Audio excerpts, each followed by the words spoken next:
ప్రత్యేకంగా మన దేశం మీద ఎనర్జీ అంటే ఇంధన అవసరాల మీద ఒత్తిడి కానివ్వండి, విదేశీ మారక ద్రవ్యాల మీద ఒత్తిడి కానివ్వండి, అదేవిధంగా మన దేశం నుంచి ప్రత్యేకంగా రైతులు పండించిన పంటలు ఎగుమతులు చేయటంలో కానివ్వండి, సో వీటన్నిటి మూలంగా అనేక సమస్యలు ఉత్పన్నమయ్యే పరిస్థితులు కనబడుతున్నాయి. కాబట్టి ప్రతి వ్యక్తి కూడా నా దేశం నా బాధ్యత అనే భావంతో కొన్ని చర్యలు తీసుకుంటే దేశానికి మేలు జరుగుతుందనే విషయం మీద ముఖ్యమంత్రి గారు అదేవిధంగా క్యాబినెట్ సహచరులు అందరితో కూడా చర్చించి మార్గ నిర్దేశం కూడా చేయటం జరిగిందని చెప్పేసి నేను మనవి చేస్తాను.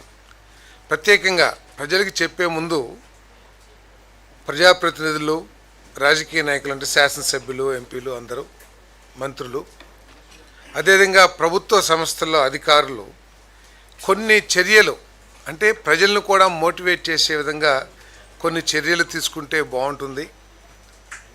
అదేవిధంగా ప్రజలను కూడా మోటివేట్ చేసి వాళ్ళు కూడా కొన్ని పొదుపు చర్యలు తీసుకుంటే బాగుంటుందని చెప్పేసి మరి ముఖ్యమంత్రి గారు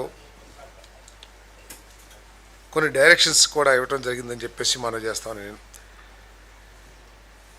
ఎందుకంటే అనేక రకాల ఒత్తిళ్ళు అన్ని రాష్ట్రాలు దేశం ఎదుర్కోబోతుంది. ఎందుకంటే మన agriculture products, for example banana కానివ్వండి, లేకపోతే అనేక హార్టికల్చర్ పంటలు కానివ్వండి, ప్యాడీ కానివ్వండి, లేకపోతే అనేక రకాల పంటలు ఎగుమతులు చేయిస్తాం. ప్రస్తుత యుద్ధ వాతావరణంలో ఎగుమతుల మీద ఒత్తిడి పడే పరిస్థితి ఉంది, ఎగుమతులు కాకపోవటం కానివ్వండి. అదేవిధంగా మనం దిగుమతులు చేసుకుంటే ఎరువులు ఉంటాయి, ఎరువులు ధర పెరగటం కానివ్వండి, మనకి కావాల్సినంత క్వాంటిటీ లభించకపోవటం కానివ్వండి, అనేక రకాల సమస్యలు మనందరం కూడా ఎదుర్కొంటామని చెప్పేసి మనం చేస్తాం నేను. మరి అదేవిధంగా gas imports, fuel imports, petrol, diesel, petroleum ఇవన్నీ ఇంపోర్ట్స్ అన్నీ కూడా తగ్గే పరిస్థితులు ఉన్నాయి. కాబట్టి ఏం చేయాలని చెప్పేసి ముఖ్యమంత్రి గారు కొంత దిశానిర్దేశం చేయటం కూడా జరిగిందని చెప్పేసి మనం చేస్తున్నాం. దీంట్లో ముఖ్యంగా ఈ ప్రజాప్రతినిధులు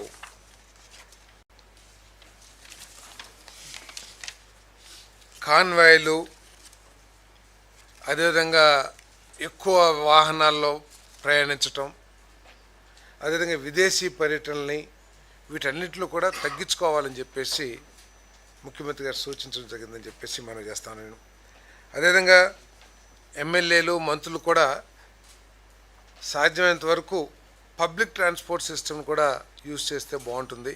ఎందుకంటే ఒక మంత్రి గారంటే ఆయన కారు, తర్వాత సెక్యూరిటీ కారు, తర్వాత ఇంకొంతమంది పిఏలు, లేకపోతే అట్లా కొద్ది కాన్వాయ్ లాగా కాకుండా అవి తగ్గించుకుని సాధ్యమైనంత తక్కువ వాహనాల్లో వెళ్ళాలి.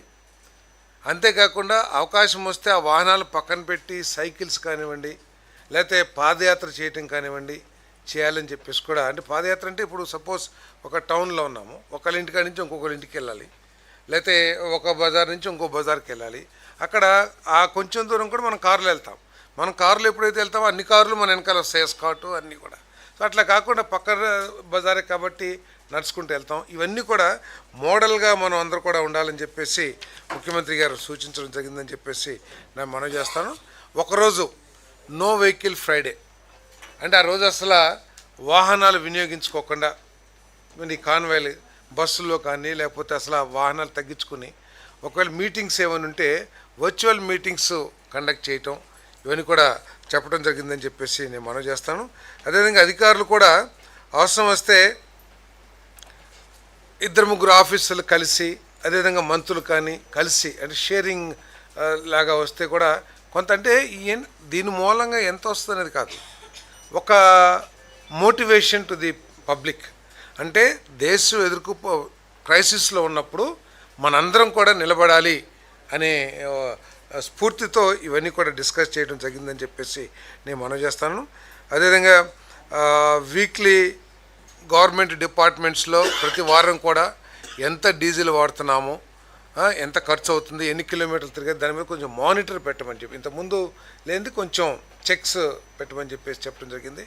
ఒకవేళ కొత్త వెహికల్స్ ఏమైనా కొంటే అవన్నీ కూడా ఈవీ వెహికల్స్ కొంటే బాగుంటుందని కూడా సూచన చేశారు. ఈవీ వెహికల్స్ కొనడానికి ప్రయత్నం చేయమని చెప్పేసి కూడా చెప్పడం జరిగింది.